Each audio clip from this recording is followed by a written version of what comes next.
Hiya, and welcome back to Modern Herbalist.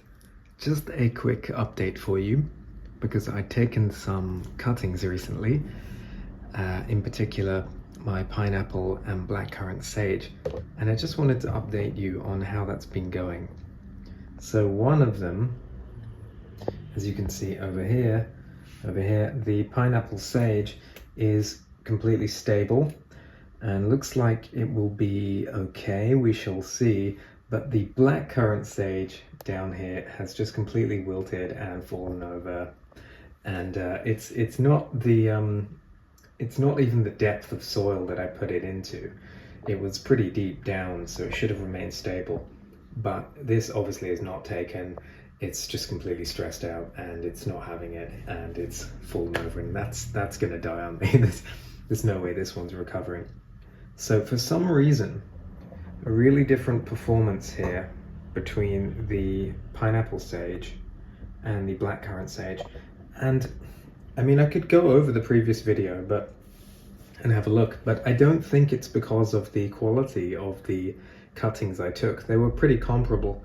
So for whatever reason, the pineapple sage seems to be okay with it in this environment. Remember, this is the indoor environment with the grow lights. But for whatever reason, this pineapple sage is pretty happy in here, but the blackcurrant sage is not having it, okay? And so what we're going to try is, I've decided, because I really do want to be able to propagate all my plants, I've decided, this has been a long time coming, to be honest, but I decided to get some rooting powder, and this is the one I went for. I don't particularly know the brand or anything, but this is the one I got, okay?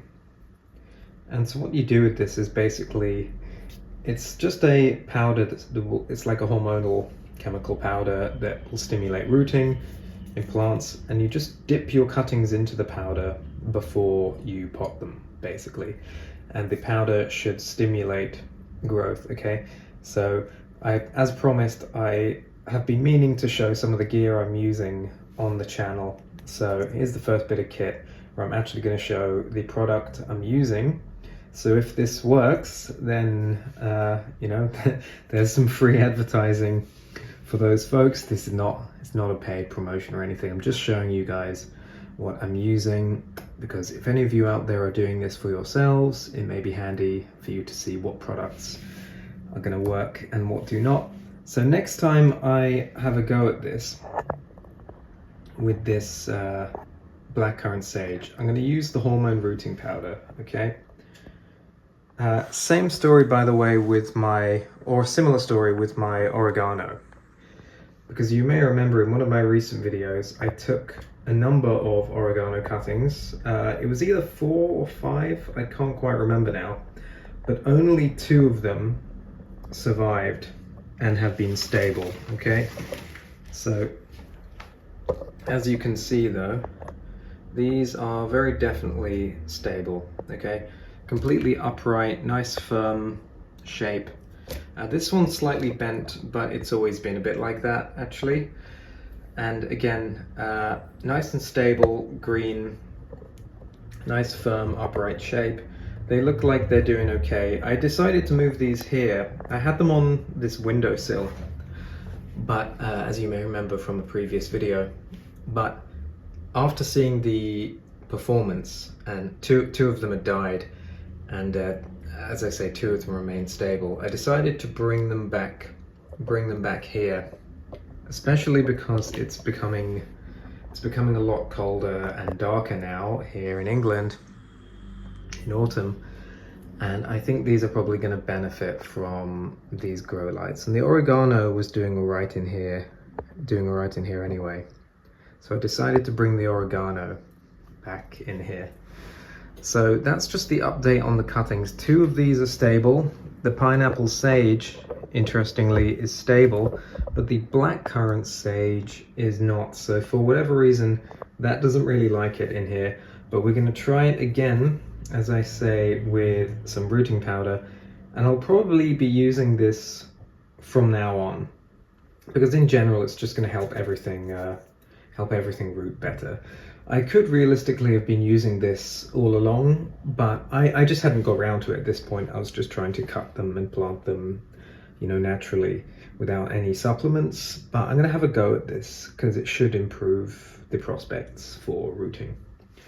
Last update for you. So I'm actually going to add some new plants as well, because you may remember my thyme had really not been getting along very well, and neither had my lemon verbena. So I've gone ahead and bought some replacements, which I'm hopefully going to have a bit more luck with. Okay, so this is the lemon verbena I'm going to be starting with. Aloysia citriodora, that's the scientific name of lemon verbena. Just going to put these here for now. We're going to give these a saucer underneath, and we're going to repot them into some of the bigger black pots soon, but we're not going to do that just yet. I've got some replacement thyme. This is just common thyme. I think it's Thymus vulgaris, isn't it? And then we've got some lemon variegated thyme, which is Thymus citriodorus. Okay, lemon thyme. So these we're going to add to the collection. And as I say, we didn't have that much luck with these the last time. No pun intended. So I'm just going to have another go with these. We're going to put these in the larger pots. And, you know, I know the indoor setup probably is a bit tenuous for these things, but I really do want to try to grow this indoors. So I'm going to try to figure out what was wrong last time.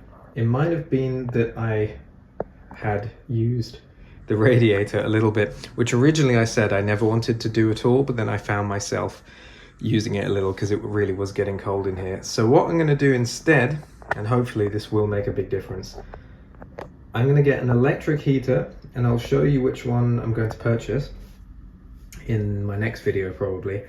I'm going to get an electric heater that's going to maintain the room at a stable temperature, and that should probably be way better for everything, including the lime tree as well. Certainly much better than using a radiator, which is just going to be blasting dry heat at everything. Okay, so that's sort of the update for you folks. The two sages, one is at least stable for now, the other one not having it at all. All right, oregano, two of the cuttings stable for the time being, and they're back in here. And then we've got these three new plants, lemon verbena, thyme, and lemon thyme, as replacements for the ones we lost. And we're going to get an electric heater, which should be much better for the setup, and we're going to start using rooting powder for our cuttings. Okay, so even if none of these hold, we'll see, hopefully they do, but the next time we have a go at this, we're going to do this with our rooting powder. Okay, but we'll see how these fare in the time being. Hopefully they'll put out some new growth, but it can be several weeks before you see new growth emerging from the base, even assuming that they've rooted, which is not a given. So we'll see how they develop. If they all die, I'll give it a go again with the rooting powder, and that should make a big difference. But for the moment, these seem stable, and I'm looking forward to repotting these new plants as well and adding them to the collection. Okay, see you next time, folks.